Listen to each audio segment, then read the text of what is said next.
You know, What's going on, man? I'm a little It's Frank Starfire. nice to meet you. And, I'm a simple guy, and I live my life by really simple means, you know what I mean? And, I live by simple mottos and credos and phrases and everything because it works for me, you know what I mean? Lately, I've adopted a new... Hey, what's going on, y'all? It's your boy Frank Starfire, and this here is the Just to Be Frank podcast. I want to thank you ever so much for joining me, as ever. What's going on with y'all? Oh, man, listen, this episode right here is actually a really, really exciting one for me. I'm gonna speak to my homeboy Geovani for the first time for the first time on the podcast in a long, ever, but for the first time in a long while. And there's a hell of a history in that regard, and we'll definitely touch on that. Why he's not able to be here and shit? Because trust me, unfortunately I'm involved, and there's that. But we'll go into that story in very, very pristine detail. I promise you. Sid Knowledge is probably going to join me, and as well, because he was there as well, and you know what I'm saying, it's only right. But my homie's in Angola, Africa, so I don't know how much you know about Angola. I don't know that much, but but I do know that they've been accused of some nefarious things the government has, in recent years. So we'll probably touch on that, but pretty much, man, I'm gonna bring him on in, and we'll get right on into it, man. My homeboy, my brother, MG, Geovani Borges. And I'm sure I butchered the hell out of that saying. I'm fairly certain I butchered your name. Oh, man, because my fucking American bullshit, it's annoying. Yo. There we go. What's going on, brother? Yo. Yep. All right, there we go. What's going on? MG, ladies and gentlemen. Somebody had a clap sound in the after audio. I don't know how to do that.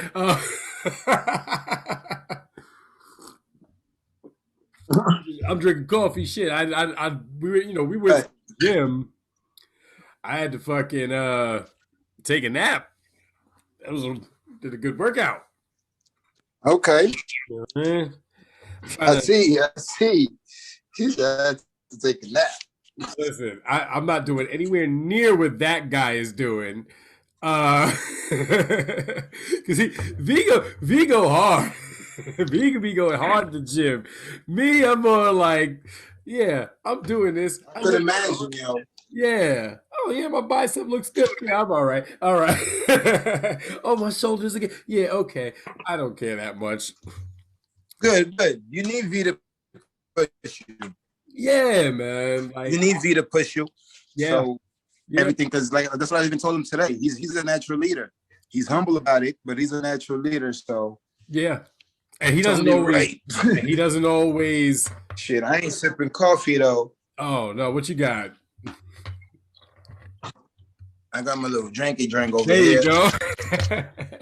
Well, shit, I ain't gonna lie. I in the beginning of the year, so like just as the new year started, my oldest brother, he passed away. And oh man, my deepest condolences, bro. Thank you, brother. And then a couple weeks later, Vega's grandmom's passed away. So yeah, I know that.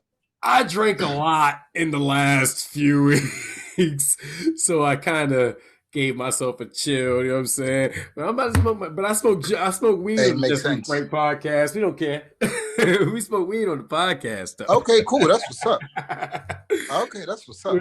This ain't for kids now. Word, man. So true. You know what I mean? So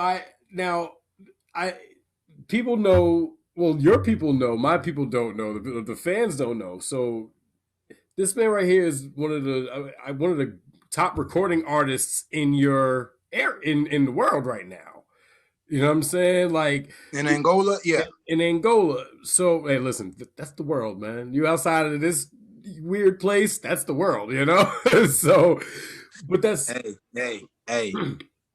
But that's an amazing feat considering when I met you, you was going to school, you weren't trying to rap, you know what I'm saying? Do music, none of that. It just first off, let's talk about that. So we met what was it like? Yeah, I was gonna say we need to start. We gotta start at the beginning. V, I know V gonna come in. He gonna come sit down. Him and his wife went out real quick. They had to go grab something. I'm here with the plumber. You know what I'm saying? Plumber trying to fix the heat. True. Just so y'all know that things happen here on the Just to Be Frank podcast. But no, we he'll be in shortly. But I remember it was just one random night, and this before V was hanging out with us. Y'all was just coming through. It was you, Nori, fucking Mike, V, and y'all was the club kids who also did karate. You know exactly. So we're definitely the club kids. So hold on a second. Yeah, no, do your thing, man. You good? Yeah. Good, man. So it was like, all right, so these are the club kids, and y'all was doing shit that we wasn't even fucking with. Y'all was doing ecstasy, and y'all was fucking chilling in the fucking clubs. They were doing touch that shit in my life. Fair enough. He's like, no. They did that shit. I wasn't doing none of that shit. I don't know what you're talking about. Yeah, they did that shit. Matter of fact, to tell the truth, the crew didn't even do it like that. But okay. You know what was happening. It was that era of the X. Yes, it was. It was the era of the cool kids having X and doing the cool drugs. Yep. So niggas was holding it. You know what I'm saying? They were transferring it into cash, literally. You know what I mean? So what else? Niggas wasn't doing it like that. You know what I mean? We was always smoking though. Of course, you know that. Oh yeah. Come on, man. We did that exactly. And it's funny because in the beginning, when I first met V and Nori, it was obviously at the karate school. Right. And I was the same way. Like, I remember Nori tried to befriend me, and I was like, nah, I'm not hanging out with you karate school kids. You know what I mean? It wasn't, that wasn't the thing for me to do at the time. Why not? So it was whatever. And then one day, I had to spar against LeVar. Okay. And I was scared. I was scared shitless. I was a blue belt. He was already a black belt. Oh. So obviously, come on now. You're a 2 and you're fighting a 10. Yeah, so I get you. There's a lot of distance in there. So we sparred, and at the end of the class, he came up to me and he's like, "Yo, don't tell nobody, but you knocked my wind out." And at the time, mind you, remember, I'm African, and I was still kind of learning English. You know what I mean, per se. Right. And when he told me that, I didn't understand what he meant. I didn't get it. Right. So he was like, respect to you. You know what I'm saying? I could see you could definitely hold it down with the big boys. And I was just like, thanks. But I don't know what he said. I don't know what he meant by that. It wasn't until months until I was like, oh, that nigga gave me props. Yeah. You know what I mean? So we became friends off of that. You know what I mean? See? So me and V became friends off of that. Cause he's like, if you can knock me out, then you're a cool dude. We can hang. It means you saw an opening where I wasn't supposed to be open being a black belt. So if you can think like that, I like the way you think, we can talk more. Right. You know what I mean? That's a real martial arts thing. That's a real martial artist thing. Respect for one who can show up to the dance. You know what I'm saying? That's a level of respect. And mind you, I'm saying this as somebody who has never formally taken a martial arts class in my motherfucking life. But I recognize the importance. But I remember back in the day, you used to do your flips and all of that. Oh, no. I attempted flips and landed on my skull. This is why I wear the fucking bandana all the time and have the fucking hair. Various times. Because my hair kind of lumpy. But that's definitely a martial arts thing. Like, you know, respect for a warrior. You know what I'm saying? Like you said, him as a 10, you as a 2, and yet you saw that opening. That's the thinking and planning and precision. That's somebody that you want down with you. That's somebody you want that it can be like, yo, you know what? He can see it. He can see the openings. You know what I'm saying? That's a blessing. You know, and that's when I met V. And then at the time, I was already trying to rhyme. I was already freestyling with a few people. Right. I remember back then I had a homeboy named Chris who actually helped me create and write and teach me how to write a rap. Right. But I always liked freestyling better because it was easier. Me too. Than to actually sit down and think and write. Right, pen some shit. But I started freestyling a bit more. I think I recorded. I remember you recorded a song. You're thinking on the moment, on the go. So yeah, just boom. I still have that song somewhere too. I actually do still have it somewhere. Exactly. Yeah, man. Exactly. So to me, that was a bit more natural to do than to actually go write 16s. Mm-hmm. So now I meet y'all, and it's just y'all. You know, we're doing new things. Exactly. And that's what I was getting to. Yeah. So after recording one song or whatever, V brings me to Tri-Face. Right. You know what I mean? Like. Exactly. That's the point where I was trying to get to. So after me doing a little bit of freestyles, learning how to record one track, I don't even know what the song is. V brings me to Tri-Face. Now, like you said, I'm a club kid. I'm a diplomatic son. So all I know is Manhattan buildings and foyers and private school. Right. So now everything that I heard on the records, everything that I saw in the videos, it's in front of me. I'm meeting real, genuine brothers who love to rap. Wow. I'm meeting brothers that are on the street.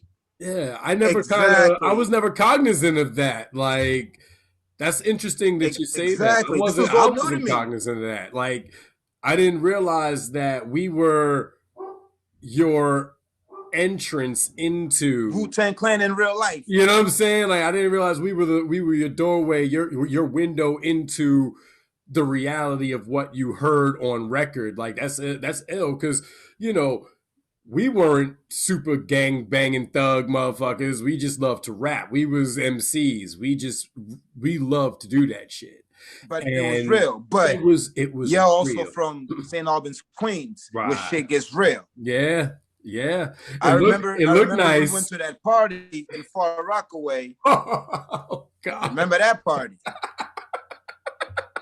Where your man was like, "Yo, I'm a battle and I'm gonna eat every MC at this party," and then we almost got into a fight because niggas was eating each other up. Yep. That was so. To me, that was all going to school. To me, that was night school. Yeah.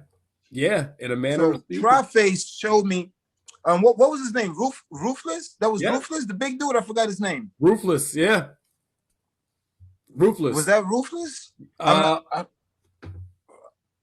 Puerto Rican dude. The one he was. At the time, at the time he had a big beard. He was more of Lance's brother, Lance's friend, big dude. Oh, Vega. He's probably practically the best lyricist. You mean Vega? Who? Vega. Nah, no, wasn't Vega? Vega was our age still. He was old. Okay, then it probably was Ruthless, yeah, because Ruthless really was motherfucking. Nah, it wasn't Ruthless. Ruthless was light skinned with the goatee. It wasn't Ruthless. I forgot his name too many blunts ago. No, well, let's see. We had Eggs. He was heavy set. There was there was Dwayne. There was Mills. Not Big Just. Damn, we had a very large team. Was it Mills? It could have been Mills. Exactly. It might have been Mills, yeah. So, definitely. I think it was Mills. Yeah. It could. I think it was Mills. Yeah, because he was literally the best lyricist out of Tri-Face. And like I said, he was a bit older than all of us, even y'all at the time. So that party to me was night school. I learned a lot. I learned a lot from that party, and I learned more every time I was in a cypher with y'all. Because every time we was over there, we would rhyme. Right. It don't matter whose house we were in, if it was Vega's house or Big Just or LeVar's backyard, we was always rhyming. And half of the time I was scared because I was like, yo, I know my rhymes is whack compared to these real niggas who are actually spitting real rhymes.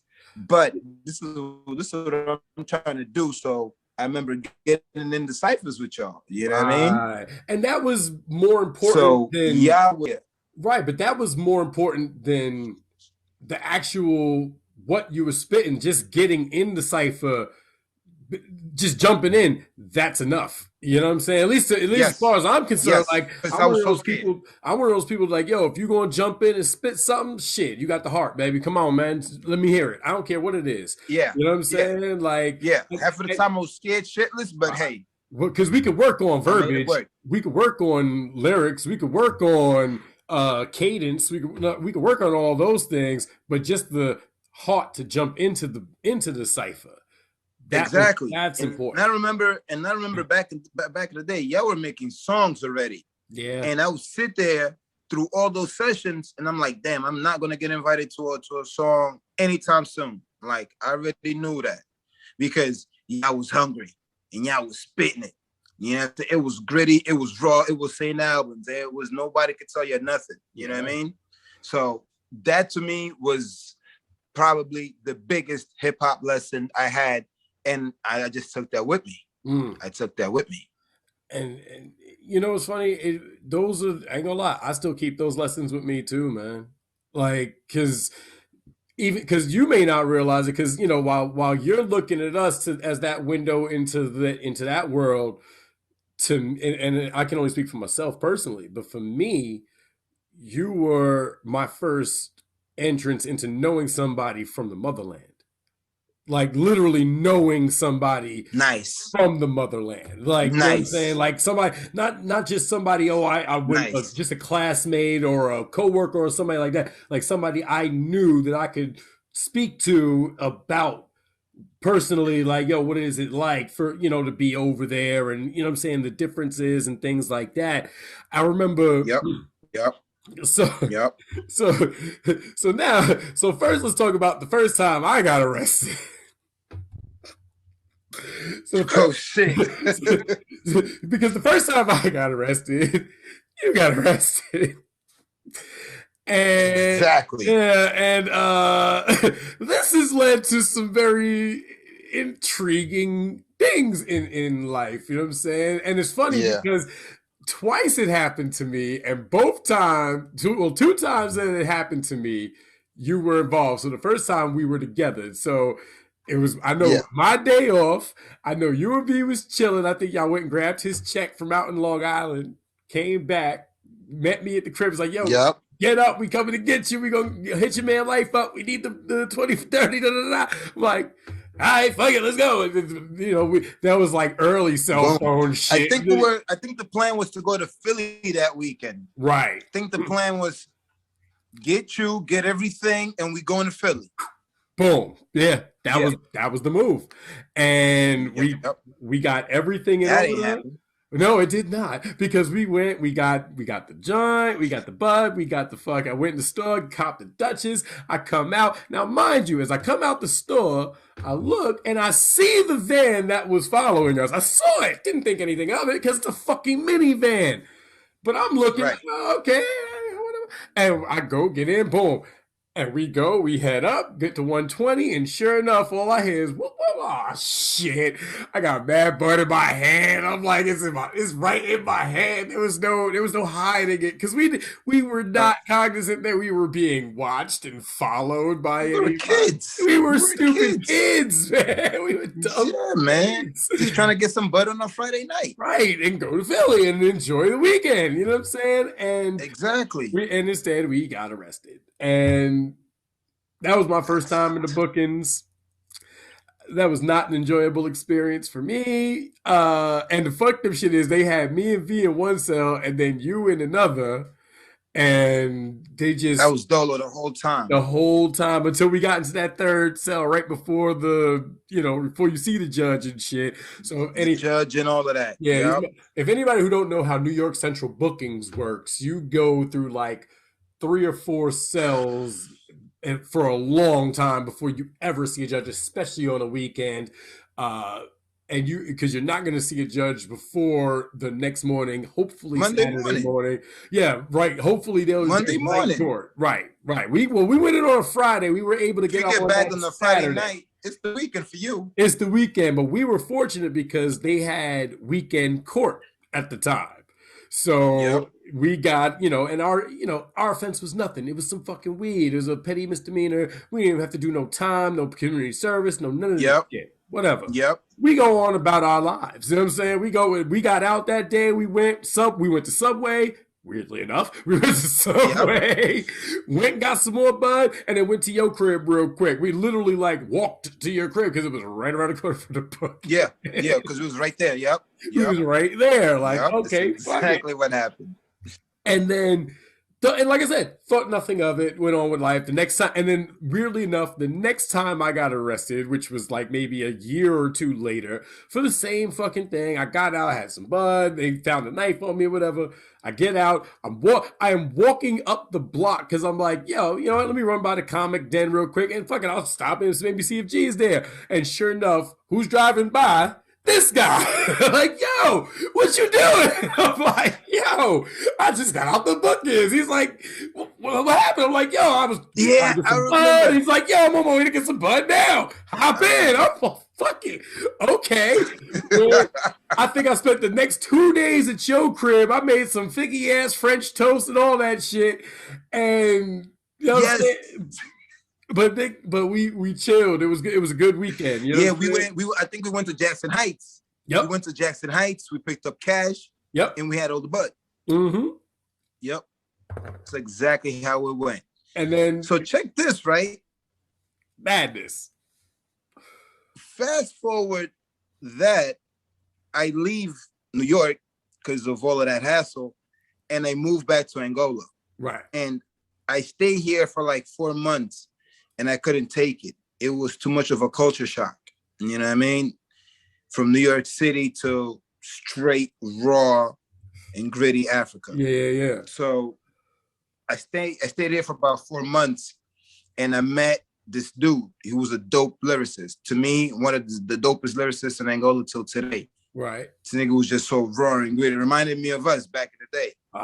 So I started freestyling with him every day. We was literally freestyling every day, back to back. We would drive around the city, my nigga, looking for ciphers and then battle niggas. Okay. So he would go in battle niggas, and I would go in spit in English because I spit in English. Nobody understood a fucking word I said, but I'm like, yeah, nigga, I ate y'all niggas. They didn't even understand the word. So after 4 months of doing that, just living a rap life here, I moved to South Africa because it was just too much for me out here. And I moved to South Africa, and I'm like, oh, this shit is beautiful. Right. It was so beautiful that it inspired my first album. Okay. So when I get there, I meet a dude from Cali, and he's like, oh, wow, he was talking Kush. And I was like, who the hell is talking Kush in Cape Town? Yeah, I know about some Kush. And he's like, yo, who do you think you're talking to? I'm from Cali, man. I was like, oh, my bad. A New Yorker meets a Californian. Perfect. I was like, all right, you're gonna be the plug. So we started talking. We got the bud going. And he's like, yeah, I just finished building a studio. I was like, I just finished writing a whole album. Right. You know what I mean? Right. So bam, I went into the studio. I think the whole album was already written. And I think I had all of the production done, I believe, because I went in and I did the whole album in a month. I was doing about 4 songs a day. Wow. So we knocked out the album quick. And the album's called Man Listen. That was my first album. And Cape Town, being a New Yorker. Right. What first studio album. What year is this? This is 2000. I was actually writing my own press release, and I don't even remember. I think this was 2010, between 2010 and 2012. Okay. All right. Okay, yeah. I'm lying. It might be even earlier. Yeah, I'm lying because 2007, I left New York in 2004. Right. So, I left New York in 2004. So this album was between 2006, 2008. Okay. Because I left Cape Town in 2008. Yeah. So between 2006, 2008, the first official studio album, man, listen. And the cool thing about Cape Town is that when you get to Cape Town, you won't think you're in Africa because it's such a metropolitan city. Right. I could take you to the hood in 10 minutes, and I could take you to the beach with Ferrari and restaurant beachfronts in the next 10 minutes. Mm-hmm. You know what I mean? So it's that diverse, it's that dope. So the city really inspired me like that. So what I was doing is I was throwing my own. I got with a friend of mine, and we started doing hip hop parties because we noticed there was a lack of hip hop at the clubs there. So we started throwing our hip hop parties. So now I got like 4 songs recorded. So now I'm performing at my own parties. Nice. So I'm getting feedback from people. People is loving it. So I'm getting money at the door. I'm getting money at the bar, and I'm getting money as a performer. Nice. So I'm like, bet. I'm doing my thing now. I'm good. You know what I mean? So it was to the point that after I released the album, so I threw a party again to release the album because I was like, yo, if the clock is not broken, don't fix it. Right. So I just threw a party, sold the album. I pressed 1,000 copies, which out here is a lot. And I pretty much sold out the whole night, the first night. I still had some CDs left, like next 2 weeks the most, but I pretty much sold everything the first night. So that was dope. Okay. So then I took my performance to another level. Because at the end of the day, you know what my thing was? I was like, yo, I'm a bit of a lyricist. Because I know my trust niggas, those niggas is real lyricists. Right. But I'm an African and I'm a New Yorker. Right. I know how to put this whole shit together. Right. You know what I mean? Right. Niggas in Queens taught me how to hustle. Right. So I amped up my performance level. So now I had dancers. So now I have male dancers, I have female dancers. And what I would do is I would go to the club to perform like MC Hammer.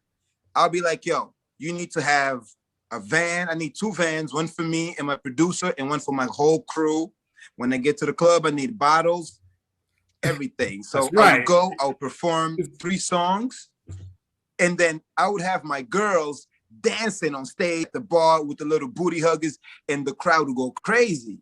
Because I'm like, yeah, I did my own rap thing. I got paid for that, but y'all want to see some booty shake. Right. So I'm going to give you that too. Right. So I'll be getting paid. I'll get paid twice. You know what I mean? To the point that I was literally one of the highest bookings in Cape Town. Nice. So now the Cape Town underground rap scene is getting to know me, and they're like, yo, who are you? How long you been here? And how you making all this money? Like, we hear your name, but we never seen you. You never at our parties. You never at our ciphers.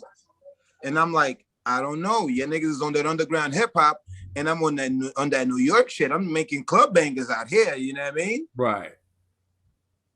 Right. So I don't know. So then the local hip hop scene started embracing me more. You know what I mean? Because I was just genuine and trying to rap and do my thing. And that was a lot of fun. That was really a lot of fun. And it was to the point that we was renting Lambos and Hummers just to promote the album, you know what I mean? Just because we could. Like, that's how much fun we were having from getting paid well from the shows. And like, I didn't do the shows for money. I didn't really need the money, you know what I mean? Like, I was at a job. I was getting money. Right. I was getting well paid at my job. So all the music money was, I literally gave away all the money to the dancers. It was the dancers, sound engineer. They had all the money, you know what I mean?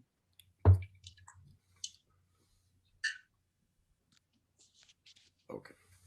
Hear the dog. I'm listening because, like I said, I got a plumber here. So that was but that all right. So I could imagine the you first hear the weird noises. Yeah. But that's the dog. I hear the dog. I'm just official album. Yeah. So that was the first official album. So now you've got these underground rap dudes like, yo, what's up? And you're like, yo, New York meets Cape Town, man. That's how I'm doing, man. Like, I'm doing me.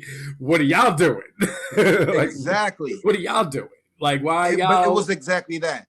Right. It was literally exactly that. But that's it was the point that I was meeting other managers, and they kept telling me, like, yo, your sound is not for Cape Town, because Cape Town is a vacation city. It's a laid back. Everybody smokes weed. Everybody's on any. Do they? Does everybody smoke weed? Every natural drug you can think of. Okay. So it's a real cool, laid back city. Okay. Yes. All right. I didn't listen. So I dudes don't was know. telling me, like, managers and higher ups were like, yo, you need to move to Joburg. That's in Now, that's Cape also in Town, like South. I said, we're gonna go to Cape Town together. I'm gonna show you town. We're gonna go together, and it's gonna be a movie. Trust me, it's gonna be a movie sequel and a fuck around, make a trilogy. Listen, the truth is, if they start talking like, "Oh, you got to get this COVID vaccine or you can't travel," we gonna have to find some way to smuggle my ass because I'm not taking that shit. Now we talking after that. Yeah. We talking after that. We talking after that. Yeah, nah. Some way, somehow. Because I ain't going no vaccine either. I ain't taking no vaccine either. Because I can't lie. The truth is, and this is where my brain is, and this is how I really think. If I go somewhere and I genuinely like it enough, I may not come back. I'm one of those like, it's beautiful. You're the type of dude. I'll get a job. You're the type of dude that would move to Cape Town and stay there. Yeah. Yes. As long as I can host my podcast. I'm afraid you would stay in Cape Town. As long as I can host my podcast and write my books, I'm cool. I can forge weapons. You know how many Americans live in Cape Town? A lot more than people think. A lot of people are migrating. A lot of African Americans are migrating back to Africa. A lot of African countries opened their doors recently to let people in as Americans, like especially African Americans. It was like, yo, look, come home. You know what I'm saying? Like, come home. Kendrick Lamar did the whole Black Panther soundtrack in Cape Town. Yes, he did. And I see Akon is building a city in Senegal. You know what I'm saying? He's doing all these different things. He's building Wakanda out there, all digital like city. But I see myself lagging like a motherfucker, but I ain't worried about that. Nah, you're good here. You're good on my end. All right, yeah. So, but it's like there is a definite difference in the culture, you know what I'm saying, between there and here. But so you moved on over to Joburg, which is another city in South Africa. Well, I didn't move there, but the higher ups, because I was performing and I was doing my thing, that the higher ups were suggesting, like, if you want to do this like you're doing it, Cape Town ain't the city. You know what I mean? Like, you need to move to Joburg where the big boys is at, in the labels, from the Sonys to Universals, so we could do it Johannesburg. But my thing was, you called it Joburg. Yeah, I'm like Johannesburg. Johannesburg. Okay. Joburg. Okay. Yeah, it's the short. The shirt. All right. But I was like, I'm not trying to do this rap thing. Like, because I learned from y'all back in the day. Like, I'm not looking for a deal. I'm not trying to make money off of this. Like, I know I'm nice because I put in the work. Right. But I don't know. I'm not trying to be in the industry like that. Like, I'm just really having fun with it by showing y'all that I'm nice. So I stayed in Cape Town. I did my thing in Cape Town. Hold on one second. Right. All right. Go ahead. Continue, brother. We are back. Yeah, so I didn't move back to I didn't move to Joburg because Joburg was too much of a hectic city for me. Mm-hmm. So I decided to stay in Cape Town. I did my master's in Cape Town. That's one reason why I stayed for so long. I stayed there for about 3 years, and it was the time for me to, go to school in the morning, do my parties at night, perform. I would literally go to school and then go to the beach, chill there for the whole day, and come back to the crib. Like, it was that dope. It was that dope of a city. You know what I mean? Sounds like life. Yeah, it was that dope. It was incredible.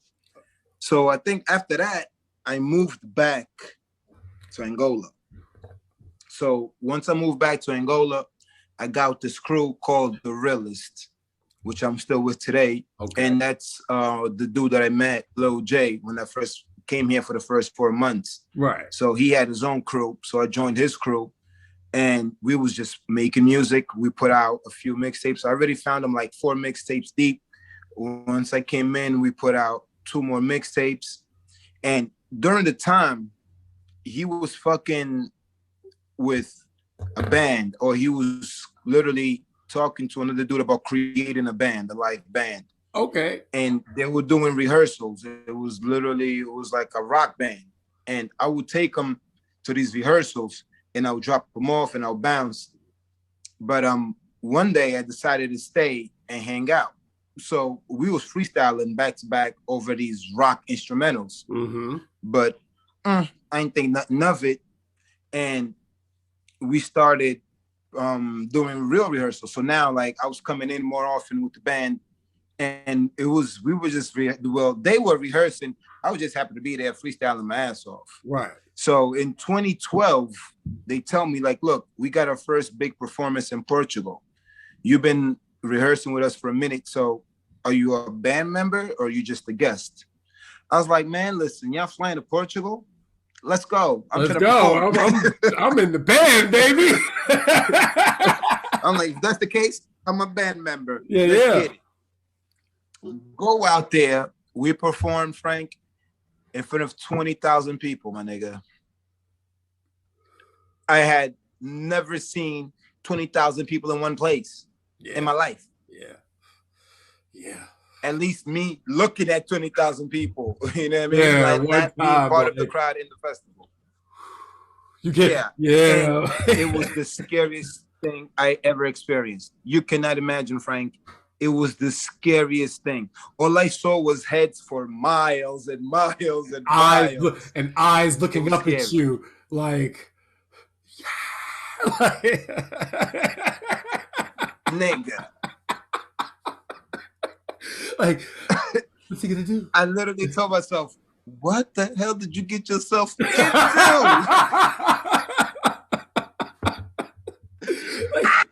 Like, am I in the right place? So now, let me make sure I'm awake. My man get on stage. My man grabs he grabs my wrist. Lil J grabs my wrist. And I was like, why are you squeezing the shit out of my wrist? He's like, nigga, I'm dizzy. I'm about to fall. I'm like, nigga, trust me. I'm as nervous as you. You know what? Fuck this. Let's go over there and do what we do, man. You know we rap and we know we can spit. Let's go spit our fire. Let's forget everything else. And boom, we went out there, we did the show, and we was a standout band because ain't nobody heard of a rock band from Africa before. Right. You know what I mean? Right. That's not a thing that people know. So then and the band is called Mvula, which means thunderstorm in many African languages. Mafula. Okay. Mafula. I like that. Yeah. I like that. So from there on, we just started performing more, doing more shows, traveling more, doing bigger shows. And then thinking about 2015, I had my second album, which was called, the title's in Portuguese, so I'll say that first, which is Entre Dois Mundos. In English, it literally translates to In Between Two Worlds. And that's the title because that's where I found myself stuck at. I'm in between being an African and I'm stuck between being an American. Right. You can't take those two away from me. Right. You know what I'm saying? Right. At home, my parents, I lived the African life. In the streets, I was with y'all. We lived literally a street life. Like you said before, we wasn't no gangbangers or nothing, but we did live a street life. The street you know what I mean? To a certain extent. We do the hood. We know the hood. Exactly. Especially with hanging with Cash. Obviously, there had to be street life in there. Well, we know, you know what I mean? know the hood. So the second album, exactly. So the second album was that. It was a sound. It was me trying to find myself. It was me being stuck between two worlds. Like, I'm African, I'm American. This is what I got to bring you. Right. So if you listen to that album, I hope you get to listen to it. It's on the digital platforms. Yeah. There's songs with Indian influence sounds. There's songs with Asian sounds. Because I was literally just a student of the game, and like I didn't like to put myself in a box. Just because I come from New York City doesn't mean I got to do boom bap tracks all day or Nas type tracks or be as rich or braggadocious as Jay-Z. Right. You know what I mean? At the end of the day, I'm African. So I'm trying to make music over beats that I feel. So when I was a kid, I had an Indian influence because obviously everybody in Africa watched those old Indian movies. Yeah. I obviously have a huge Asian influence. Come on, who didn't watch all the karate players? Oh shit. Oh shit. Try Faces in the building. Try Faces in the building. Hold on. Hold on. You want to see some funny? You want to see something real funny? Look at this. It's the Let very, me see. This is the very first fucking business card Cash ever gave me. This is the very first one he ever gave me. I have kept that shit forever. That is over 20 years old, people. Yes, it is. To the fans that are watching, ladies and gentlemen, pay attention. That sticker is over 20 years old. What? That's how deep we are in this together, man. Word up. Man, listen. That's crazy. Wow. I even forgot where I was. What was I? Well, no, all right. So you were performing. You had dropped the second album, and you were dropped. Yeah. So now, So the second album. So obviously there's a lot of different sounds. Like we all grew up watching our karate flicks and our ninja flicks. So you're gonna get that sound on that album. You're gonna get Indian sounds on that album. Right. You're gonna get dubstep on that album. Right. You know what I mean? Like I was just fucking with a lot of shit because at the end of the day, once again, being a New Yorker, it's the lyrics that matter. Right. So I'm spitting real lyrics over any type of beat. So if you can identify with the Asian one, perfect. If you can identify with the Indian one, better. If you can identify with the African one, I love you for that. You know what I mean? Right. So that's what that whole thing was. But guess what? I wasn't able to put out the album like I wanted to, and I wasn't able to promote the album like I wanted to the point that I was so pissed that I was like, forget this album. I didn't want to bother promoting. Why is that? Because so now the band is doing so well that we didn't want to. You remember how back in the day, like when the Wu, they didn't want Method Man to do the song with Biggie because they wanted everything to stay inside Wu. Right. That's how it was with the rock band. We got so big that we kind of, like the other members felt some type of way about me putting out a solo album right before we were about to put out the band's album. I think I wanted to put out my album in September and the band was going to come out in November. To me, as a New Yorker, I'm like, that's better promo. I'm the one of the lyricists of the band putting out an album, and then you're going to see me again with another album. Right. It'll lead right in. It would lead right into the next album. Like, oh shit, that buzz would generate and lead in. Oh, yo, shit, he's part of this band. Oh, let me go grab that too. Like, oh, they got another album out before that. Oh, let me go grab that. Like, see, I get that. Exactly. I get that thought. That's the way. But my niggas out here, but my brothers over here didn't get that. To the point that they literally voted, nah, you can't put your album out. I was so pissed. But I was like, did y'all a solo artist? Did y'all write with me? Right. But you were a solo artist. We all knew that as soon as we got in the band. I'm a solo artist still. Right. All right. I mean, but me being the diplomatic, being the good guy that I am, I was like, you know what? Diplomatic. If I feel that way, I don't want to. Yeah, diplomatic. I don't want to step on anybody's toes. I'm just gonna put this album online, put it out for streaming services, and let it rock. Back then, 2015, nobody was really fucking with the digital platforms like that yet. No. And I didn't even know about it like that. So I just put it up there, and so there weren't a lot of platforms to promote a digital album, especially in Africa. Right. Back in the day in 2015. So I didn't bother to put in much work for that album. You know what I mean? And actually it pisses me off because to me it was a dope album. You can see or you can hear that I'm still very raw in the way I'm spitting. I'm still learning, but it's still a whole album. Like if this dude can dedicate himself to a whole album, even though he knows he's not that good yet, I listen because there are some fire tracks on the album. I mean, message. I mean, what you could always do, you know what I'm saying? What you could always do is re-release it as a, like literally, like you could re-release it now and it would be like an event type something thing. Different, something new. Right, because remember, like even Jay-Z had to re-release Reasonable Doubt to get it to platinum status. You know what I'm saying? Like he had to re-release that shit. Exactly. You know what I mean? Exactly. So there's no like you could definitely you could definitely do that. Go back and do that, especially now that you know, you may not have an album with the band coming out right after, you know what I'm saying? The timing for it could work. Yeah. Out, you know what I'm saying? You know.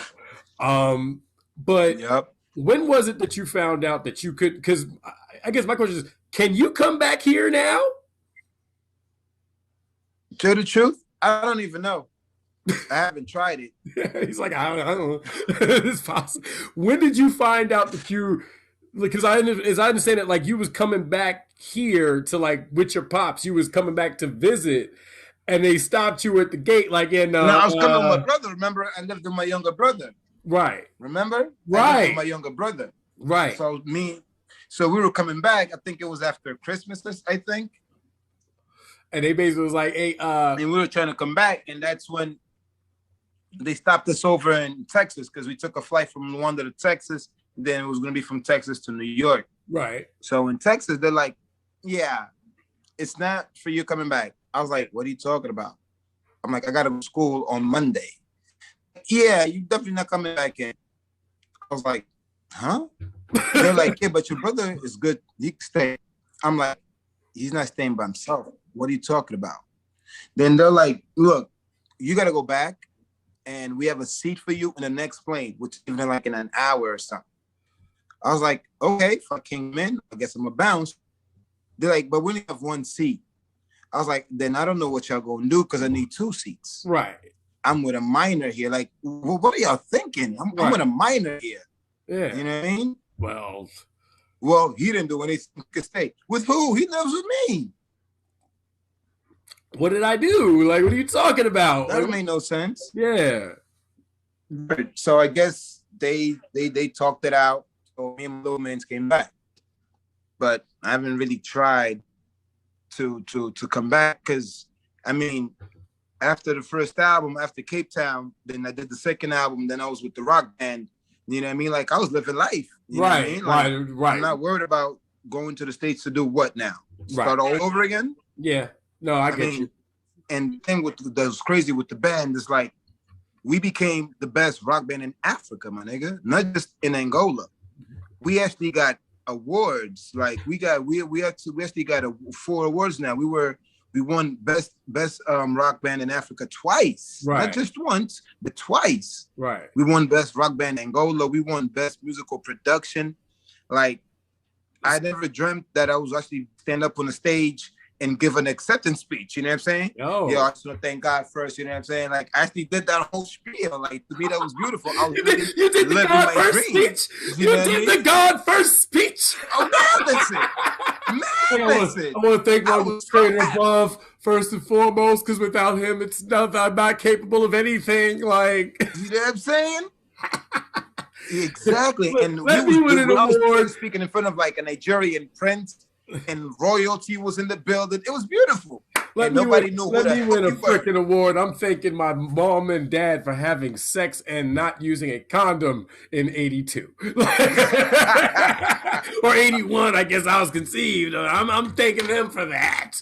You know what I'm saying? I'm thanking them for that. Thank you for not swallowing. I appreciate that whole experience was crazy.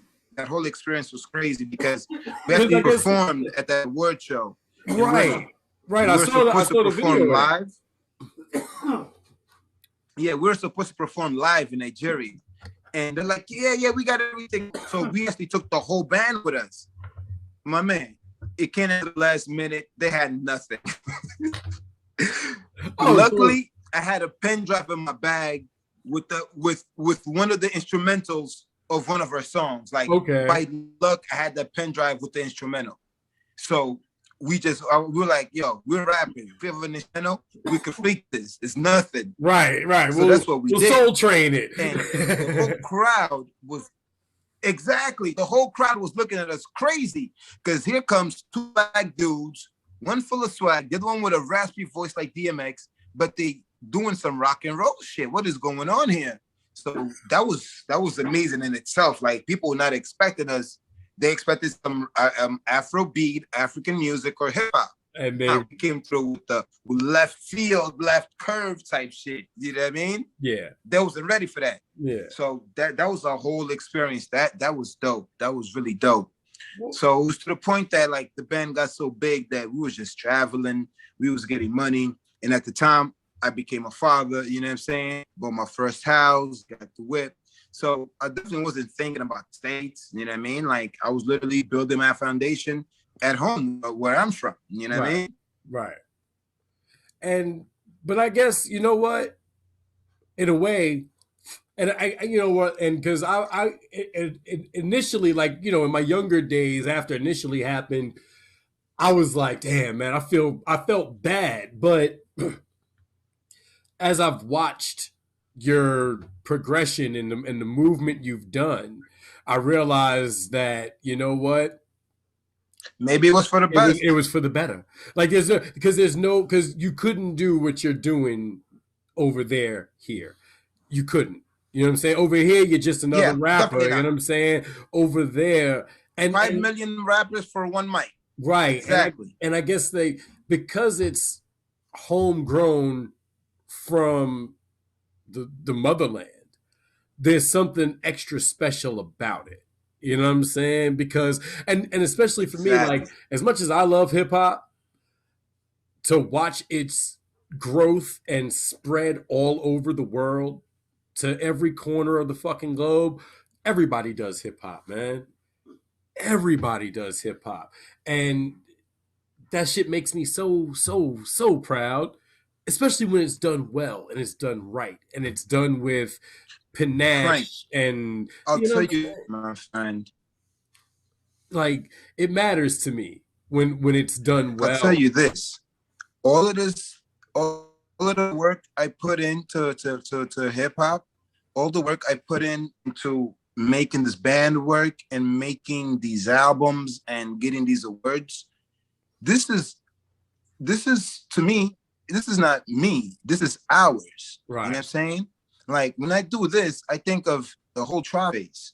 When I do this, I think of Chris, who taught me how to write raps. My teacher, Miss Elkin, who taught me how to write poems in an iambic pentameter format. You mean, like, I think of all of that. Like, I'm literally doing this for all of y'all who put the time to teach me the craft. Right. You know? Yeah. But it's, yeah, now you're for a bit. Well, you're still frozen, but yeah. No, it's all right. Yeah, but you're frozen on my end too, but it's okay. I ain't worried about that. Am I? Yeah, a little bit. Yeah. You come in and out. Yeah. Okay. So I'm gonna stop moving. So I'm gonna stop looking crazy. Yeah, I ain't worried about it. But you know, it's so yeah, like that's a wonderful all of that was thing. Like, man. Every time we won an award, every time we traveled, it was props to y'all. Shit. And like I said, you were our doorway into that life that I guess innately I didn't realize at the time how much I needed or how much I craved. You know what I'm saying? Like I've never had more of a want or a desire to see and be in Africa than I do now. You know what I'm saying? Like, and it's a powerful lure for me. You know what I'm saying? Because there's just something about living amongst people that, oh shit, I lost you. He'll come back. This is the only other problem with the Zoom conferences, man. You know, they get a little wonky, and of course, him being in a whole other country, that's you know, that's might be a little bit different, a little difficult, you know. But we go. Yeah, there we go.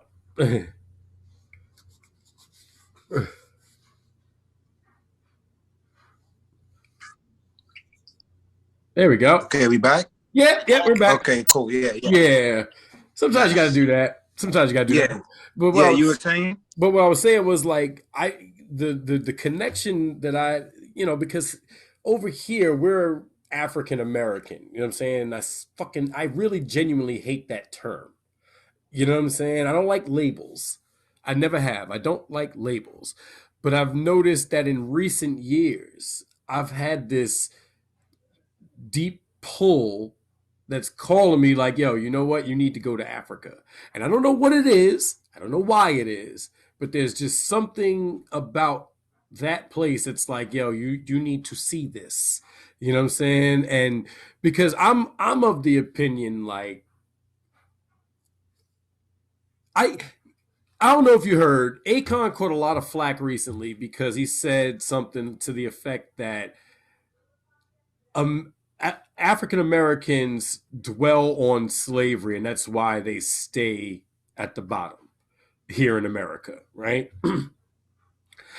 And he said that. he's yeah, and I kind of agree with him to a degree. Like we're, you know, to a degree, I agree with Me that too. sentiment because if we keep pushing for equality or equity or reparations and things like that, and we know it's not going to happen, you know what I'm saying? Not like, why do we still persist in doing this? And then meanwhile, every other country in the world is buying up large parts of Africa, which happens to be the most nutrient rich place on planet Earth.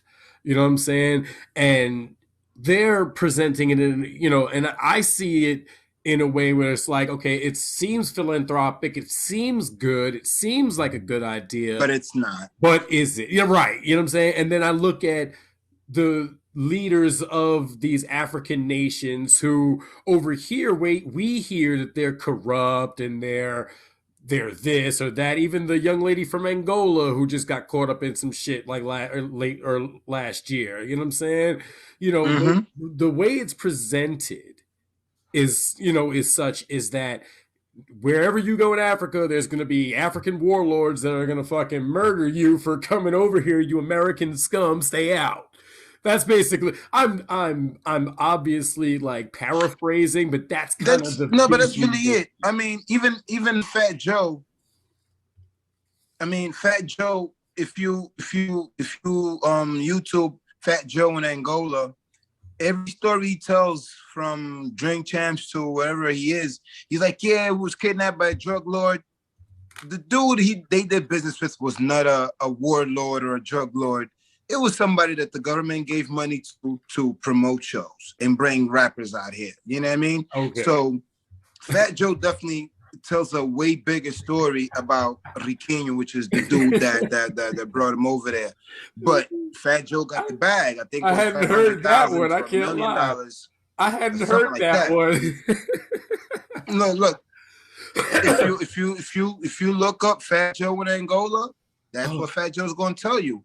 I mean, if you see them, even with the Rough Riders, they talk about when DMX came out here, they talk about how they were kidnapped for like 2 days. They had to call the American embassy to go get them. Well, that story's on their side, but from what we know in reality, 2 days before that, DMX was out here in the hood with everybody doing wheelies and driving quads. Right. You know what I mean? Right. They had a good old time out here. Right. But then when I say, oh, but these warlords kidnapped us for 2 days, Riquinho's no warlord. Come on now. You know what I mean? So the narrative is definitely blown up. Yeah. So let me ask you this. How did y'all see the George Floyd murder? Because I'm on this other app called Meet Me, which is like a part of Plenty of Fish. It's sort of a dating app, but it's really not. It's more like a lot. Just it's the next wave of social media. It's all live streaming. But I'm talking to this young lady. She lives in the UK, and you know how they got the George Floyd and the perception of it. How is that shown in Africa? Because I know those protests were worldwide. What did it seem like to y'all? Like, can you explain that? Well, out here in Angola, for the overall people, it didn't do much because we're so affected with our own African problems, from poverty to education and health, that the George Floyd didn't really affect us. But now that you brought that up, I'm going to bring something else up, which was based on what we spoke about earlier this afternoon, which for you was this morning. Was where it's also I'm kind of slurring. I've been drinking, which is also brings me up to this new album, right. AfroCentriK. Yes, you know what I mean. On this third album, I talk a little bit about that.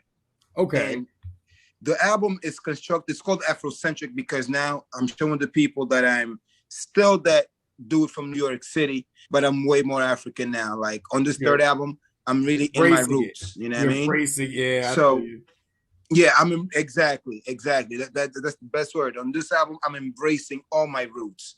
So I start the album with the, how could I say? He's the ambassador of African Union, which is Kwame Nkrumah.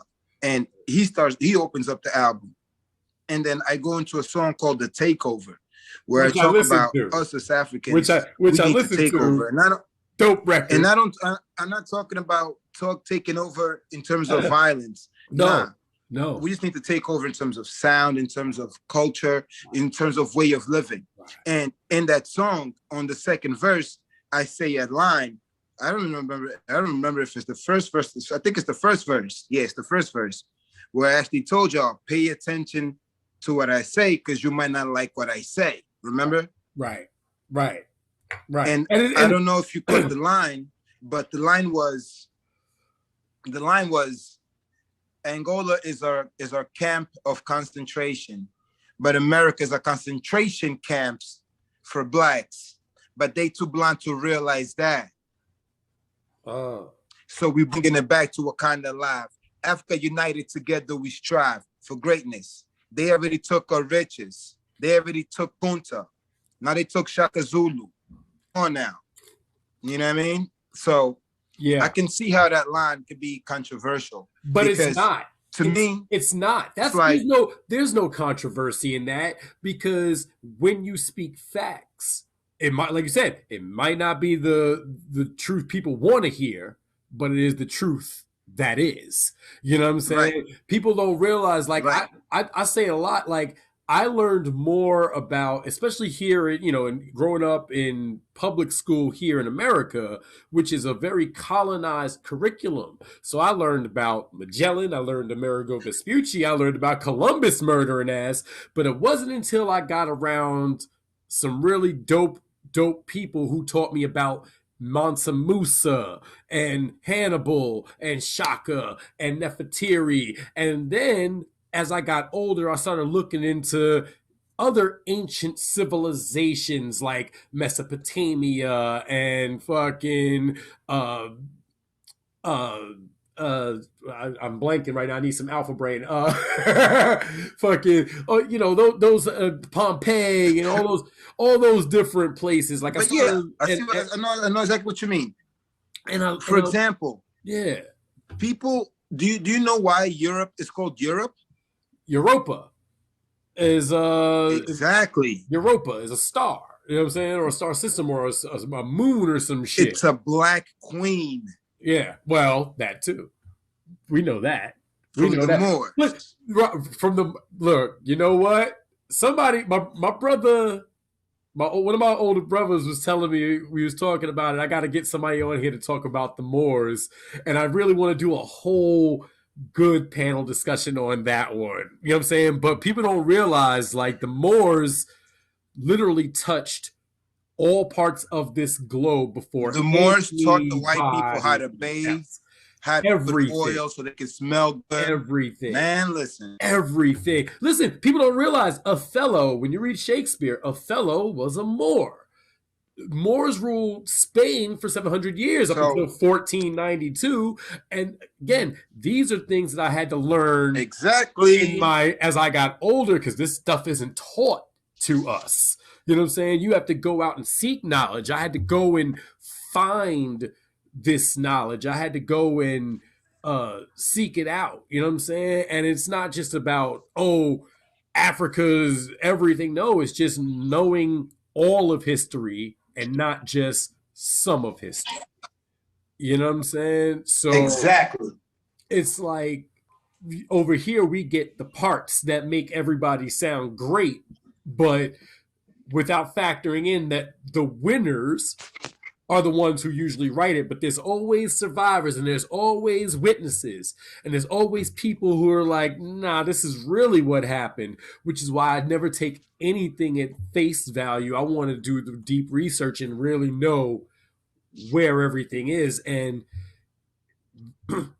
when you look at Africa on a map, even, it's inherently kind of a belittling thing, because it shows you that Africa is like mad small compared to the others, when in reality every other continent on planet Earth could fit inside the confines of it.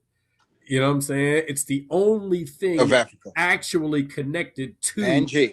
planet Earth. You know what I'm saying? And I always think of it like this, it's a weird thing. Like, if you're huddled in a cave, you're cold and shivering, and you see some dude walk in, mad dark, probably bald, a few bones sticking out of some shit with a pelt on, and he's like,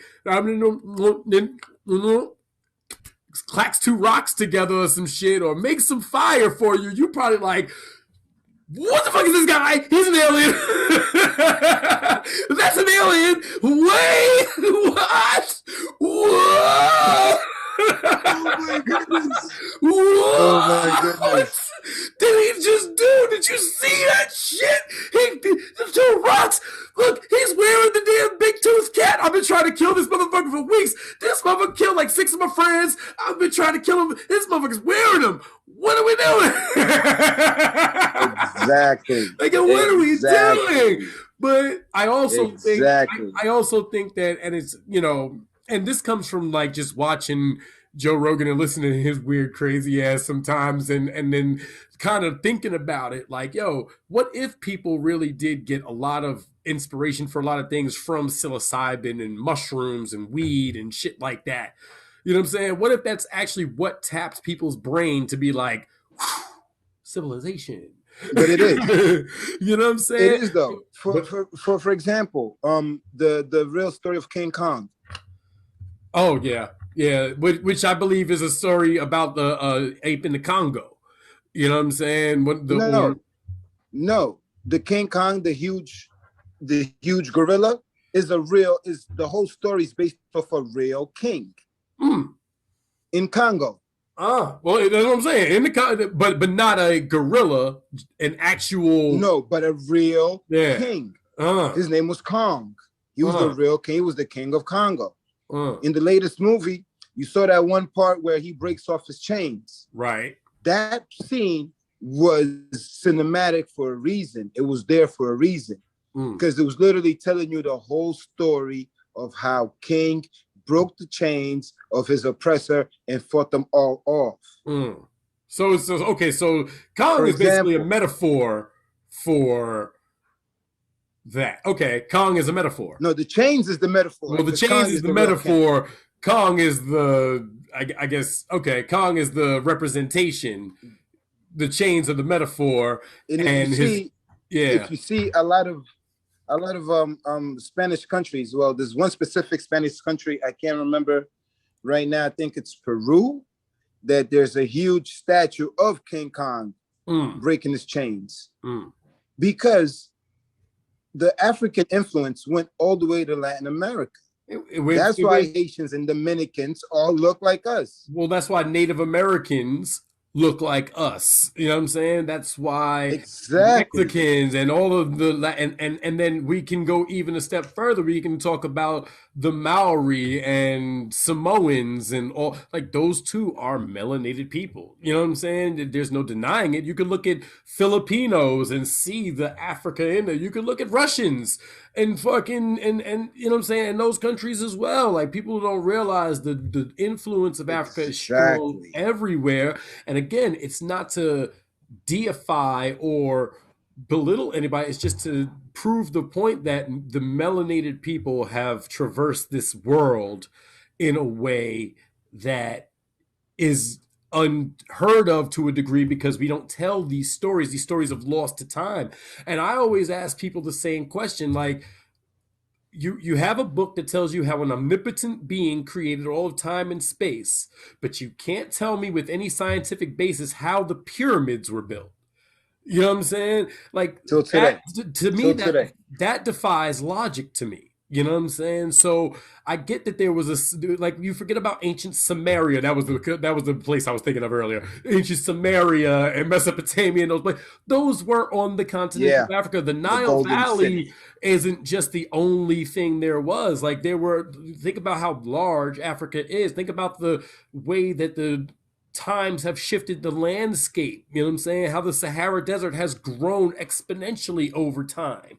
You know what I'm saying? So think about all the things that have been lost to time. But then I think about, what if the books that Alexander the Great burned were the ones that would have taught us how to utilize telepathy, telekinesis, levitation, dream stride, like all these different mystical things and things that they call supernatural, and all these things that these myths and legends are based off of.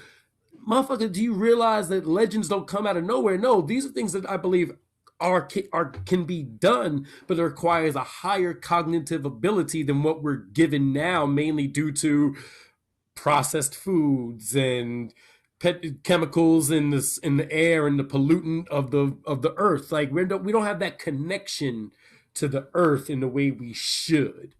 You know what I'm saying? And that's another thing that calling me to Africa. Like, I want to fucking run with lions. Damn it! I want to run with lions. You're not gonna do that. No, I mean, you're not gonna do that. Not literally. Not literally. Not literally. I'm crazy. Not stupid. Not literally. But I've seen there are countries. I can get you running with the pigs. I can get you running with the cattle or something. Listen, as long as I can learn how to hunt and fish and smoke weed, I'm happy, man. Like, if I can I got these dogs barking. Yeah, I hear them, man. If I can build a forge and forge weaponry and write my books and host my podcast, I would be a happy person. As long as I know that, there are zebra and fucking gazelle out there and fucking crocodiles and some weird ass mosquitoes this big and shit. They're not that big. Then I know. If it's that big, not a mosquito. In the beginning, they were that big. You know what I'm saying? Which is why the story of Noah's Ark makes no sense to me. Like, you mean to tell me you couldn't see these two big ass mosquitoes and these two big ass cockroaches and be like, yeah, you know what? We're kind of booked. We're full. Y'all don't need to be here. What do? You just drink blood, and all you do is fucking eat. That's all you do. You have no purpose. Yeah, y'all good. We're full. We're kind of booked here, but maybe you'll catch the next ship. We're fully booked. Exactly. You know what I'm saying? Exactly. But even that is based on the Epic of Gilgamesh. You know what I'm saying? Which is, further and further down the rabbit hole. Like, if we don't know all of history, we don't know the deeper connection to ourselves. You know what I'm saying? Exactly. The soul is energy. Energy transfers. Energy never dies. That spirit energy that inhabits this meat puppet vessel is eventually, this puppet vessel is going to go down at some point. You know what I'm saying? Because it's going to burn out. This spirit energy, this soul burns it out. It can't take it forever. You know what I'm saying? It's finite. But energy transfers. So in the next life, you get that you still retain all this knowledge. Like, you know what I'm saying? You understand what I mean? Like when you do things, of course. When you do things, you innately don't know why you know how to do them, but you do. You know what I'm saying? Like, why is this so easy to me? You know what I'm saying? Because in another fucking existence you probably were a master at it. You know what I'm saying? But we've seen many videos like that. Somebody that has a car accident and they're fabulous at playing piano, and they never touched the piano in their life. Never. You know what I'm saying? So, sonatas, for nothing, like you savants. You know what I'm saying? And I think that if we find that deeper connection unto ourselves, it would be the most glorious thing. And I think that coming to Africa would help me find that. You know what I'm saying? So that's just my diatribe on coming to Africa. No, but for real, I was lucky enough to travel with the band to a lot of African countries. Mm-hmm. So I've been to Ethiopia. I've been to Kenya. I've been to Mozambique. I've been to Zimbabwe. I've been to Zambia. You know what I mean? I went to a lot of African countries, and obviously each country is different. Each country is beautiful, from the people to the food. I mean, motherland is where it's at. I've had fruits that I've never seen before. I drank juices that I never thought I would. Right. And you smoke one and then you drink this weird juice that you never saw, and you're like, wait a second, this is delicious. Why isn't this available everywhere? You know what I mean? Not. Nope, just in that one country. It's not. Just in one, and that's the bad part.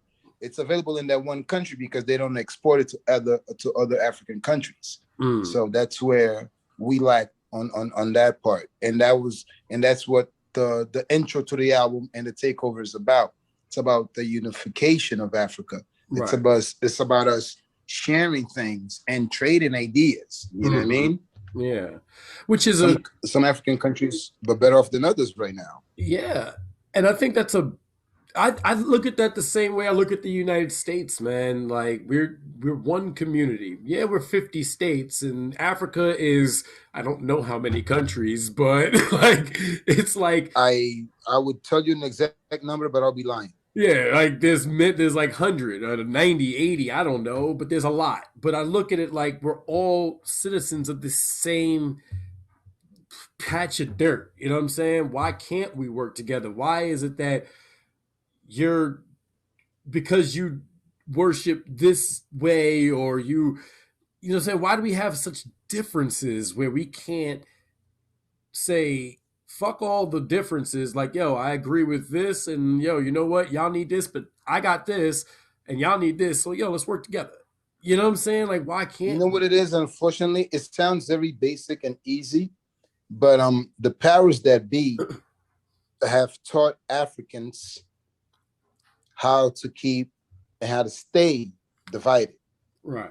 The powers that be have their fingers all over the place. Because at the end of the day, you look at Africa and it's the richest continent in terms of natural resources. Why are we the worst continent? Why is every African leader corrupt? And now I don't blame the Africans for being corrupt anymore, because half of these dudes who are corrupt, half of them didn't go to school. Right.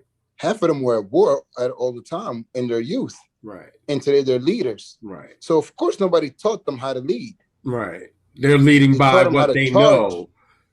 Right. They taught them how to charge with a gun. Right. They didn't teach them how to lead with a pen. Is there, you know what I mean? Is there any way to talk to them? Do you wonder? Is there a way to communicate with them in a way that progressive, or is it always just, no, I got gun power? You know what I'm saying? No, I think it's not even about the gun power. It's what the powers that is it's the higher ups that taught them that this is the way it's done. Right. Right. And if you do it that way, you're gonna be rich, and they want to be rich. Right. But see, and this is a fundamental issue, because rich is a figment of your imagination, because you'll never have enough when you only chase material. You know what I'm saying? If you only go for material, if your only solace is material things, you'll never have enough. You'll never be rich. You know what I'm saying? Wealth comes from the connections you keep, the stories you tell, the tales and the legends and the friendships and the love and that's currency. You know what I'm saying? Money is material. Exactly. You know what I'm saying? But nobody has ever been able to tell them that. You know what I'm saying? And I don't know exactly. But now I'm just a kid from Queens. Well, you know, I'm just a kid from Queens. That's it. You know what I'm saying? Right.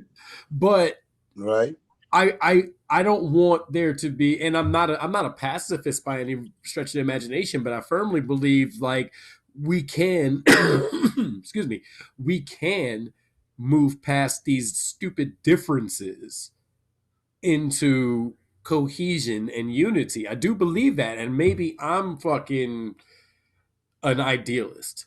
You know what I'm saying? Perhaps that's just me. I'm an idealist. Very optimistic. I am, and I am that way because I know people like you. Like I got friends in all parts of the globe and people that I care about everywhere in the world. So of all colors and shapes and sizes. So you know what I'm saying?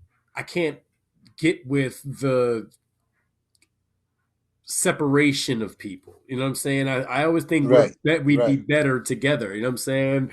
And that's all states, all countries. That's essentially true. Yeah, man. Like we're all look, man. This is a fucking fist. These little petty fingers, shit. I can break every one of these motherfuckers so easily. You know what I'm saying? But I form a fucking fist, and damn it, that shit is damn near unstoppable. That's what the planet Earth is supposed to be. The world is supposed to be a fucking fist, not these fucking little digits working separately trying to do shit. You know what I'm saying? But again, I mean, for example, I don't know if you know, but the world right now, the world as it is, even before the pandemic, is going on a food shortage. Yeah. By 2035, the world won't have enough food to feed its people. Right. America won't have food. Europe won't have food. Canada. Right. For example, you think about it. How many tons of food get thrown away into the garbage from the supermarkets to restaurants to pizza places, just to individual homes? The United States. Please, tons, metric tons. Exactly. Metric tons. So now, what are the powers that we are trying to do? They're trying to come to Africa and invest in land. So they can grow rice, right? So they can grow beans, so they can grow fruits. No real crops either. All that GMO bullshit, all the bullshit you don't want growing, right? But they want to come do it here because our soil. Because this is Africa, period. Right, it's perfect. Our soil is the greatest. It's perfect. Perfect soil. It'll grow anything. So. For example, the Prince of Dubai already came here about 2 years ago, and they gave him Angola's biggest farm. So Dubai is already looking ahead at 2035 to 2040. They're like, all right, we already got our land. We're going to start cultivating because we're going to need that. I mean, Dubai is one big desert. They can't grow jack. Right.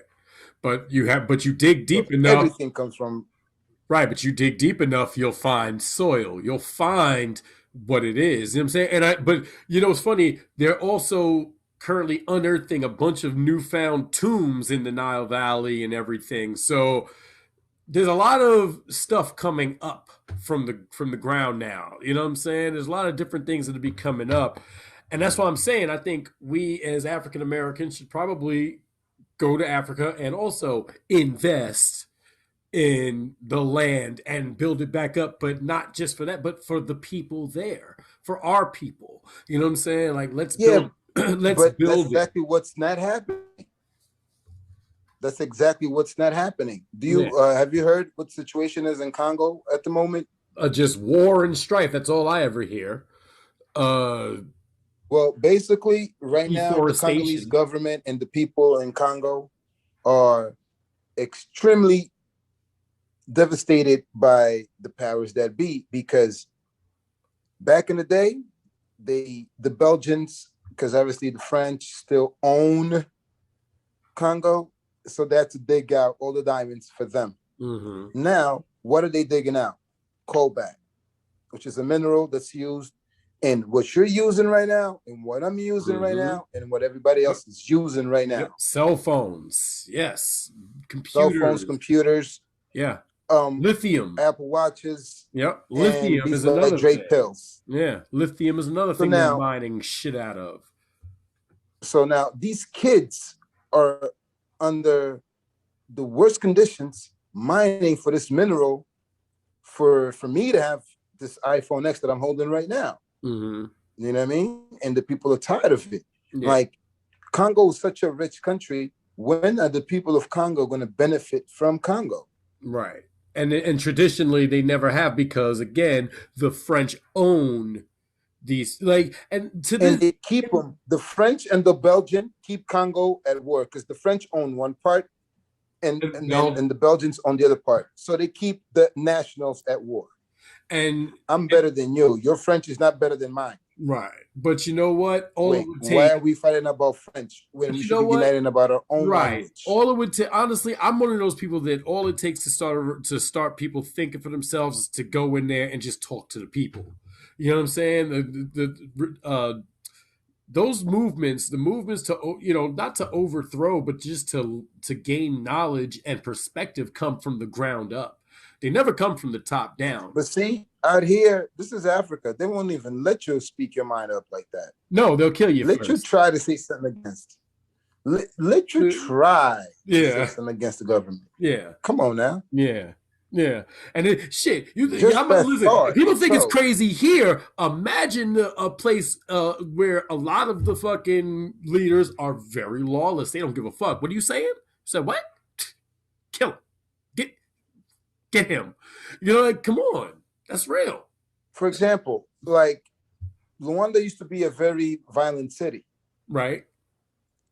There was a gang, about 12 kids, just straight up robbing people, murdering for no reason. You think the cops are going to catch them and process them? No. And put them in jail? No. They're going to take them and take them out back and shoot them back in the back of the head. Not even. The cops know where they live. They run up on your trap, and it's a wrap. Oh, okay. Gangland shooting ends in, you know what I'm saying? That's the narrative. Gangland shooting ends in the death of several suspects. Yeah. Exactly. My man wearing Spider-Man. I got a guest here. I got Spider-Man in the building. Yeah. Spidey all day. He just finished braiding his hair. Nice. Yeah, man. Deixa dormir? Então vai pra mãe. Papai já vai acabar, tá bem? He's digging for gold. Mama.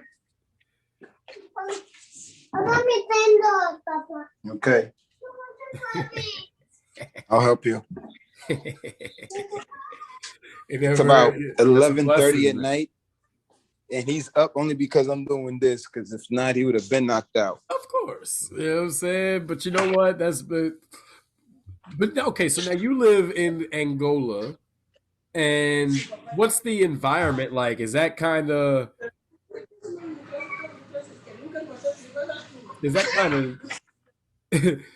that more city, or is there a good like nature to it? You know what I'm saying? Like here in Pennsylvania, there's a lot of parkland and woods and tree, there's hunting here. Can you hunt out there? Like, is there hunting? And I don't mean like that trophy shit. I'm talking like hunting for food, man. Like, because I ain't gonna lie, I'm one of those people that I'd kill fucking poachers. To me, you're scum. Like, most of the people in the other provinces hunt for food. They literally hunt their food. Okay. They don't go to the supermarket. They can't afford it. Right. But now with a lot of the animals, I actually forgot to tell you. Throughout the time where I was putting out my second album and I was dealing with the band, right, I also became a TV host. Nice, because I'm full of a personality and I'm full of pizzazz. There you go. So I had my own TV show, and they told me, they're like, yo, the TV show is about traveling around Angola by car and meeting the locals and eating the local food and bringing the local life in the provinces to us on a TV screen. I was like, I don't know Angola at all.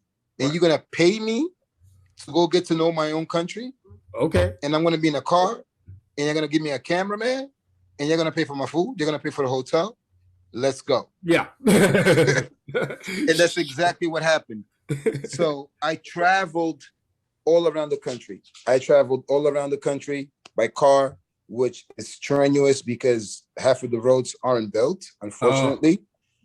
So, oh man, I'm talking about 15 hours on the road. It was strenuous. And think about that. If you're driving for 15 hours, 5 of those hours is nonstop bumping, just bumping. Oh no, you gotta get an RV, man. You gotta. That's the type of thing you gotta be like, all right, look, I need an RV. I need a Winnebago. Like that's what I need. I wish. You know what I'm saying? Like this is what I need. They gave us a pickup truck. They gave us a pickup truck. All right, I guess that's not so bad, you know, but still. It was horrible. Yeah. It was horrible. There were times where I would be like, let me drive because it is too boring out here. I need to drive just so I could get the adrenaline. And then it was cool because we would be driving by somewhere and I would see kids playing. Mm-hmm. And I'd be telling them, like, stop the car, get the camera ready. I'm going to go play with those kids. Yeah, film this. Hell yeah. Hell yeah. That's some Walter Mitty shit right there. Go have some fun. The driver was the producer of the show, and he'll have a whole script. Like, gee, you have to memorize the towns and all of that. By the time we get there, you know exactly what we're going to do. I'm like, yeah, whatever. That's not how I work. I would literally memorize. Yeah, I would memorize the name of the town, obviously, and the other neighbors and the other neighborhoods and the boroughs that the city would have, but everything else was me freestyling. Right. I mean, the show was called Destiny X, meaning we don't know where we're gonna end up. Exactly. So if that's the case, I'm gonna pull up wherever the hell I want, and we're gonna make a movie out of this. I'm gonna make it look good. I'm gonna make it good for TV. That's right. You know what I mean? And that's what I did. So I got to travel. I got to meet a lot of great people. I got to meet kings.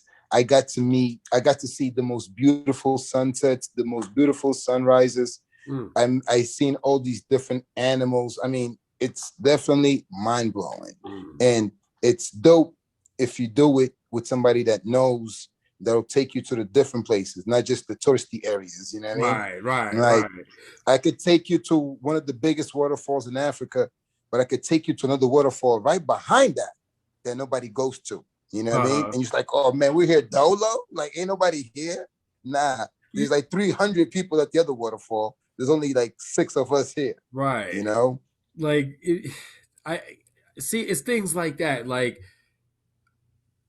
when you look at the overall landscape of the planet Earth, man, there's beauty everywhere. You just got to look for it, man. And sometimes it's just an alteration of perspective. As a photographer, I remember my teacher, Mr. Lagon, taught me. He was like, yo, look, and I tell this to anybody who ever wants to do photography or who has ever done it. Like, yo, find a subject, take 5 pictures of it, and then step to the left 2 steps and take the same fucking picture and see the difference. You know what I'm saying? It's just a matter of perspective. You know what I'm saying? So yeah, this is the most biggest fucking waterfall. But look, if you just step 3 spaces, look this way, look at that one. You know what I'm saying? It's all a matter of perception, man. And I think that we need that. And well, fuck I can't even talk for anybody else. I need that connection to different things. You know what I'm saying? Like I said, if you go to Cape Town, I'm afraid we're gonna lose you there. No, because see, I ain't gonna lie. I don't want to live in an urban environment. You know what I'm saying? That's the thing. That's the thing about Cape Town, though. You say that now, but you're going to realize once you step out of there that you're such a New Yorker that you need urban areas around you. No. And that's the perfect thing about Cape Town. Well, which is why I moved to Pennsylvania, because I can still go back to New York whenever I want, but I need the nature around me. But see, that's Cape Town. Yeah. Pennsylvania is beautiful, but Pennsylvania is huge. Yeah. In Cape Town, like I said, everything is 10, 15 minutes away from wherever you need to be. Right. If you need to be at a botanical garden, 10 minutes. Right. If you're trying to be in the club, it takes me 10 minutes. Right. But the allure of those things that's not my allure. I don't care about clubs. No, I'm just saying, like, that's how close everything is. Like, you know what I mean? Like, because like the beach is 15 minutes away. Right. Like I want to go there and soak up the nature of things. Like when I went to California, I stayed in Inglewood because I felt real comfortable there. You know what I'm saying? Like I felt comfortable in the slums. Or the perceived, what they would call the slum. But it was beautiful. Right. All I saw was people enjoying their life and having a good time and living. I didn't hear one gunshot the whole time I was fucking there. And it was nothing like what the portrayal is. You know what I'm saying? And I But think that's exactly what you get in Cape Town. right.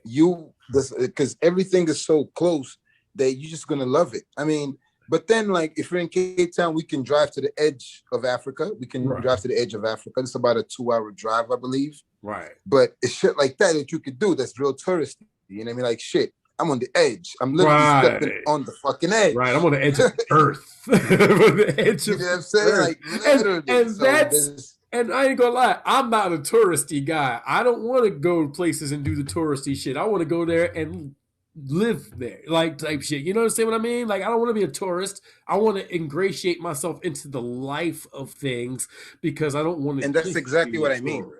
That's exactly what I mean. Like you're gonna come to Angola and you're gonna go to Cape Town, and from those two countries, you literally tell yourself like, yeah, I'd rather live in Cape Town before living in Angola. Right. But shit, I might want to go up to Senegal. I might want to see, you know what I'm saying? I may not want to Kenya. You might want to go see Kenya. You might want to see a beautiful woman in Ethiopia. Right. I may not want to go to Congo, but I would love to go to the Congo. I would like, I ain't gonna lie. The allure of adventure. My man, I went to Mali. You know what I'm saying? We did the first rock show ever in the country. Like ever. They're extremely Muslim in Mali. Oh yeah, definitely. So you have to do you have to alter your music when you go to different places, or alter the things you play or what you say when you go to certain places, or is it just like have you been to Saudi Arabia? Hey, it's like this, man. If you booked me for what I do, then that's what you're gonna get. Right. But you don't catch any flack for it in places. If anything, talk to the promoter. He booked us. That's true. That's true. Have you had any instances where any of these nefarious government officials bothered you, or is it more like you do you? Oh yeah, we got arrested in Congo. Me and my man. It was actually Gabon, but so Congo's off the list. Yeah. We got bagged. They took us to the station. I did a whole video on it on my Facebook. It was actually, we were detained for about 30 minutes. Then they tried to put us in a cell, and then obviously we had to call the powers that may be, and they called the commanders and all the higher ups. And we got out. No fine, nothing, nothing. What did they take you for? That's exactly what I want to tell you. This is the funny thing now. So now they see two black dudes. My man has dreads, so his dreads are all up in the air. I'm wearing a Lacoste shirt. I'm wearing foams. So obviously we look expensive. Yeah. So we're at the supermarket because we do our own cooking. Like when we're at these places, we'll go buy our own food and we cook our own food. Yeah, you know what I mean? Sense. And because my boy's the chef. He's literally the chef for the whole crew. Right. So we get to the market, we buy our meats and veggies and everything we need. And as we're leaving, in Africa, a lot of supermarkets, they like to check your receipt before you leave, just to make sure nothing was taken, or they forgot to put something, on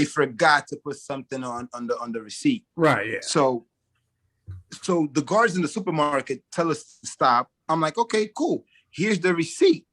They're like, no, they want to pat us down. And there's a cop inside the supermarket. I was like, what do you mean there's a cop?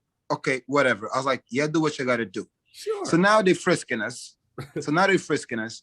And they're frisking my man Jay a bit too hard. Mm-hmm. And he starts wilding. He's yelling at the guard in Portuguese. He's like, yo, you want me to take off my clothes? What are you doing? You saw us in here shopping for this food. Right. You know what I mean? Right.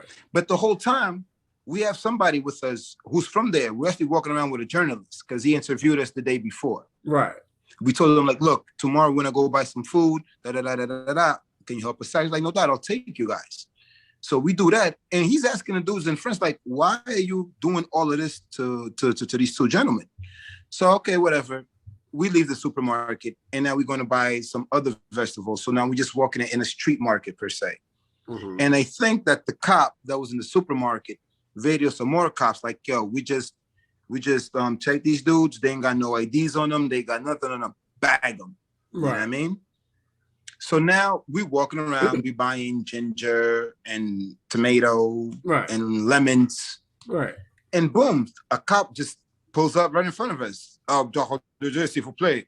We're like, nah, we don't speak no French, homie. Right. Try again. I don't know what you mean. Yeah. So then the journalist starts speaking to him.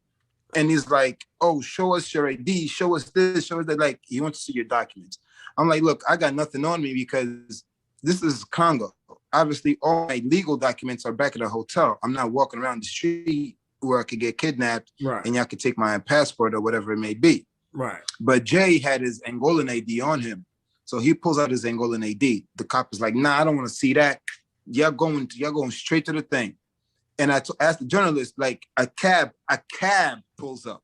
Not a police car, a cab. Like, they had this all prepared. It was beautiful. Yeah. A cab pulls up. And he's like, get in the cab. I'm like, I'm not getting in your cab. Get in the cab. I'm not getting in your cab. Then he's pissed, like, get in the cab. I asked the journalist that's with me, I'm like, yo, do I get in this cab? He's like, get in the cab. I'm like, I bet. I get in the cab. Jay gets in the cab. The cop is in front of us. And Jay's holding all the money because obviously we're performers, so we get a per diem. Right. Jay's holding my money, his money. And I'm like, Jay, this is just like Angola. These dudes just want money because we don't have documents. Right. So break them off some money, tell them to drop us off so we could go back to the hotel and do what we do. Right. And Jay's a bit more thug than I am, especially here. Jay has zero fucks given. But I'm seeing that he's hesitating. I like Jay. I'm like, Jay, just give him the money, my man. Why are you hesitating? I was like, okay, I understand what you're trying to do. Like, you know your hood and you know what you could get away in your hood. This is somebody else's house. You don't speak the language. Right. So we don't want to give him money and then, what, you trying to bribe us and be in more trouble. Right, right. So at the time, I realized, I was like, you know what? I'll keep quiet. Let's get to the station. Let's just see what happens. Yeah. Let's see what happens. We get to the station and big commander, his stomach is on top of the table and they're speaking French. And the journalist is like, yo, these two are performers. They're going to perform tonight. They came here by the French aliens. They're performers. They're from Angola. They need to go perform, so you need to let them go. They're just like, nah, I don't need to do nothing. I don't care. He's like, where's your IDs? He's like, where your IDs? I'm like, I don't have my ID. Jay shows him ID. He's like, nah, where your passports? I was like, come on, man. You know you don't want no passports. You know you want money. So now he writes our name in the big old book. And once your name is in that book, you literally have to go inside. There's no way they can erase your name out of that. It's logged in. Like, the supervisor has to know that these number of people were detained. Right. So now I'm like, okay, this is not working out the way I expected. They're about to write our names on this board. Time to call the cavalry. Boop, boop. I called the director of the place where we were performing at, basically the lady that booked us, and she's French. And obviously, if she's French, she owns pretty much, she has power. She got power, yeah. Boom. Yeah, so we call her up. We're like, yeah, the journalist was like, yeah. The journalist was pet the whole time. Like, the journalist was shitting bricks the whole time, which was hilarious to me. I'm like, aren't you home? Well, that's the New York in you. That's the New York in you. Aren't you his cousin somehow? You're gonna go have lunch on Saturday. Like, why are you tripping? Like, relax, nigga. Relax. Like, we've been through this before. So he calls the director. He's like, yeah, they got him here. Pop. So the director's like, let me speak to one of them. She's like, what'd you guys do? We're like, nothing. We're buying fruits and vegetables. She's like, wait, you guys in the police station because you're buying fruits and veggies? Mm-hmm. We're like, yeah, pretty much. She's like, okay, cool. So she comes, she gets to the station and she calls. She didn't call the dude supervisor. She called like the head commander of the police in the whole city. Yeah. The dude texts her back, I'm in a meeting. Yeah, he texts her like, I'm in a meeting. I can pick up. I'll pick up as soon as I can. So she shows the dude the text. She's like, look, I just spoke to your boss. He's going to call me back in a bit. if I call him and I tell him what happened, you know what's going to happen to you. He's like, oh, that's just a text. I don't believe you. I don't believe you. She's like, okay. So she sat there with us and she's like, let me see the bag. We show her the bag, this fresh meat we bought. She's like, you're holding these gentlemen up for food.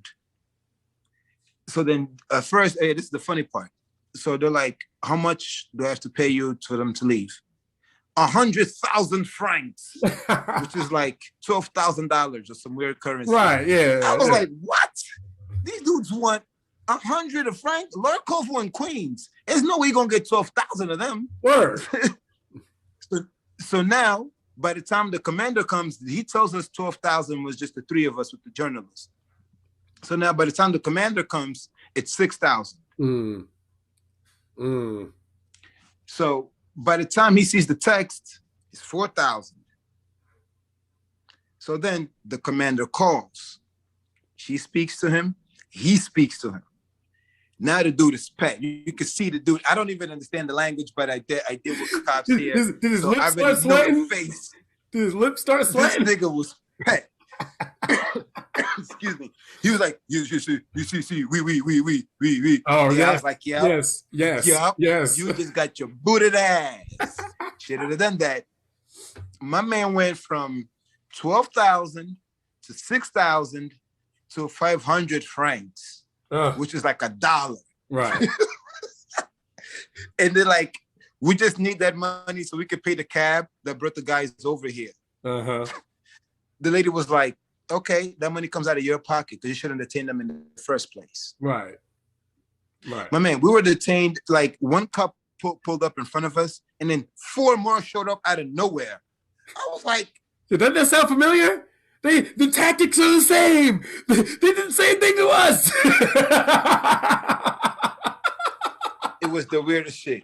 The tactics are the weirdest same. Shit. But see, at least in the States, we saw the cars coming because they pulled up on cars. These cops, they just pulled up. They walked up. Like, hey, we didn't see where they came from. They just walked up to us. To the point that we took a cab to the police station. Wow. Didn't we take a police car or something? Yeah, you knew it was some bullshit when they pull up with a cab. Like, what's what I said. I was like, Jay, just give them money because it's really what they want. Right. So, but that to tell you this, like, I can't wait till we link again because, like, these stories that we like again, we haven't seen each other over 10 years, so I'm sure we got mad stories to tell each other. God, listen, I'm man. sure we got mad stories to tell each other. There has been a lot to do, and the funny shit is, so I don't know when this whole lockdown shit is going to be over, man, for, like traveling and all that shit, man. I'm hoping sometime this year, but 2020 showed me I'm calling that the year of hindsight. Hindsight is 2020, so I'm calling 2020 the year of hindsight. And it showed me that you can't just be stagnant. You got to travel. You got to go see other places. You can't just be comfortable in whatever situation. And from what I'm gathering, I'm talking to people from the UK. They're like, look, traveling is cheap once you get out of the States. Like, it's really not expensive to travel. You just have to get out of the States. You know what I'm saying? Like, once you do that. Yeah.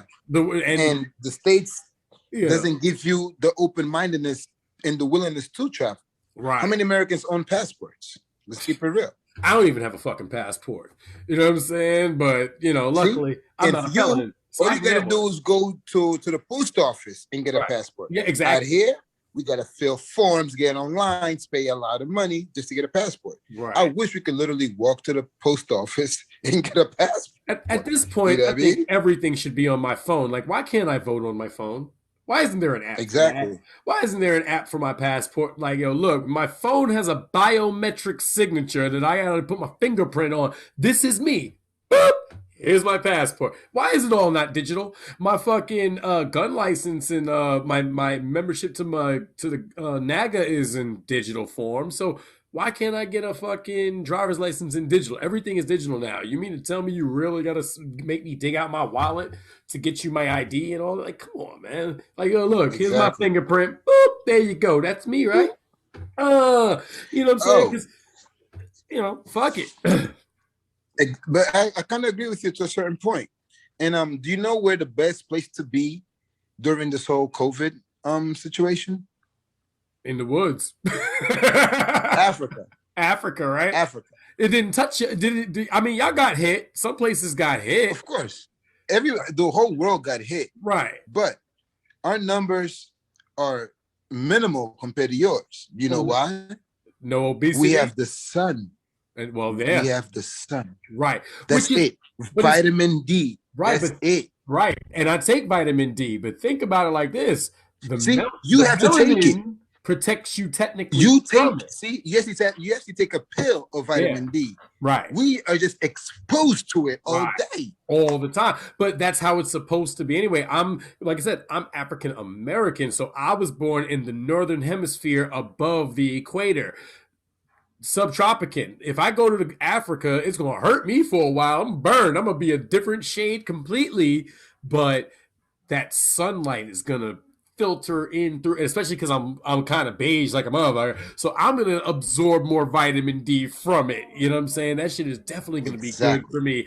And you're right. And then again, natural foods. Y'all basically hunt or pick your food. Everything's coming from pretty much local growers. You got farms and different things like that. So how do we build up the agriculture more? How do we build up these things? How is weed out there? Is weed legal? Hell no. This is Africa. Let you get caught with a joint. Oh my God. Let you. Oh no, I don't. Let you.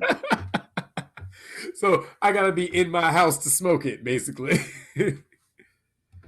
Don't smoke in a hotel. Don't smoke in a hotel. My nigga, I smoke everywhere. All right, but why is weed illegal? I guarantee you, if I just throw a seed somewhere out there, it's gonna grow it. Anywhere. It's gonna grow. It's gonna grow. The powers that may be have put in their minds that weed is the worst thing that you could do. But Africa's a big drinking continent. Everybody get drunk. Oh, sure. Yeah. I've heard that. Everybody get drunk off international alcohol. Yeah. So let me ask you this, right? Oh, so I'm an American. If say I came over there and I wanted to run for office, you can't do that, right? Nope. Can't do that. Okay. You gotta be Angolan. I'm not Angola. Well, I mean, not even Angola. Anywhere. Like, say I went to. You gotta be African. You gotta be okay. So it's much like here. You gotta be naturalized, born citizen. You gotta marry an African, be with her for X amount of time before you can be part of the country and do everything else. I can't lie, man. I might bring a girl with me, but I ain't opposed to polygamy in that sense. Don't bring sand to the beach. Do not bring sand to the beach. Listen, man, if I got a wife and kids, I can't do nothing about that, man. Like, come on. you have a wife and kid now? No, I said if. If I have no kids, I have no girl. Don't worry about the if. The whole time you've been gone, I've been single. Don't worry about the if. But every country that I'm going to take you to, for every guy, there's 4 women. Oh, okay. So I'm just going to be dropping some kids off. I should have a kid in every African nation. Actually, it's about probably like 5 to 6. But 2 out of those 5 to 6 have full-blown AIDS. Damn. So it's about all right. Yeah. So it's about 4. It's still 4. It's still 4. Man, listen. The numbers are still. We'll say 2 in a possible. We'll say 2. It's a guaranteed 4. The numbers are looking great. The numbers on our side. Man. Oh, is AIDS? Yeah, really the numbers on our side. AIDS really hit over there, huh? Of course it did, because we're at ground zero. It was tested on us. Yeah, motherfuckers. It was tested on us.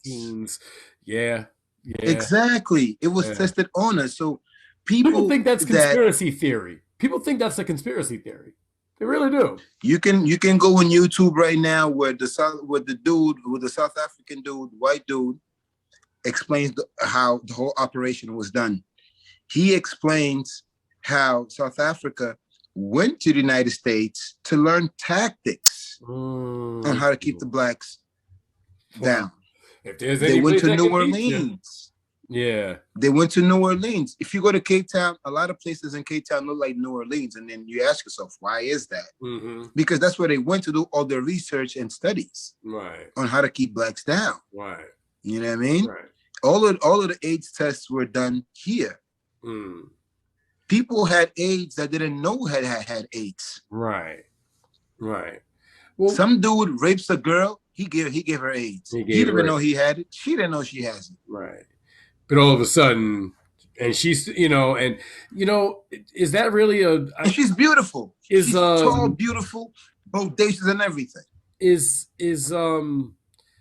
What is crime like out there? Like, as far as just everyday normal shit, rapes, murders, robbery, things of that nature. Like, the traditional shit. I mean, in the hood, you get a little bit of traditional shit. And then in the other provinces, it becomes more of a cultural thing. For example, a kid will be sick and he'll go to the hospital here. And if he doesn't heal, they tell him like, nah, you need to go to the province where you're going to do natural heals, natural healing. Mm-hmm. And sometimes the person might end up dying. Yeah. Because his sickness was that deep that natural healing wasn't the way to go. It was actually through whatever the hospital would be able to give you. You mean like holistic healing and things of that nature? Exactly. Well, I'm of the belief that holistic medicine and Western medicine need to work in conjunction with each other. You know what I'm saying? You need both. The balance has to be there, because the holistic practices that we've had for millennia, right? Western medicine we've had for a few hundred years, you know what I'm saying, for the most part, in any real way. Exactly. But that's not to say that both don't have merit.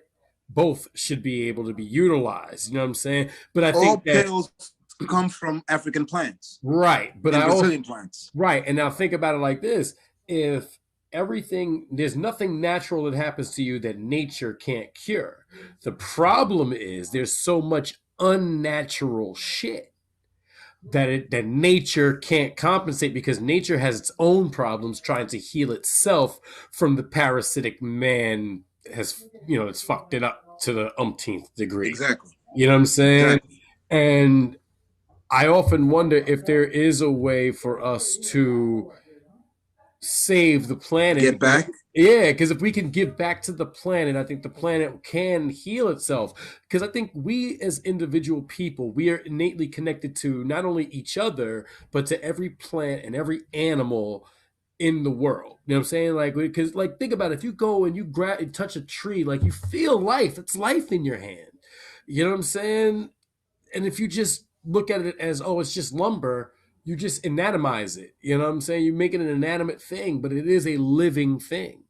You know what I'm saying? And you spoke about trees right now, and I think it's so dope, especially here in Rwanda, because it's a full-on city.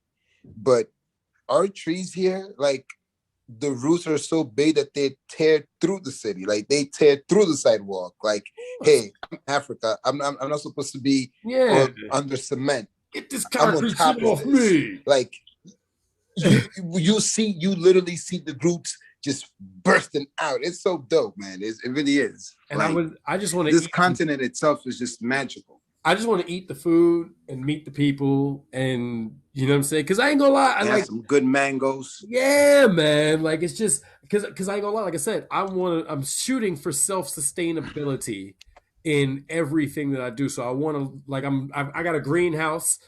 You know what I'm saying? So I'm going to start a garden this year. Nice. Because now I have the space to do it. You know what I'm saying? So I'm going to start a garden. That too. I want to, you know what I'm saying? I want to grow my own everything. You know what I'm saying? Fruits, vegetables, herbs, and spices and all that shit.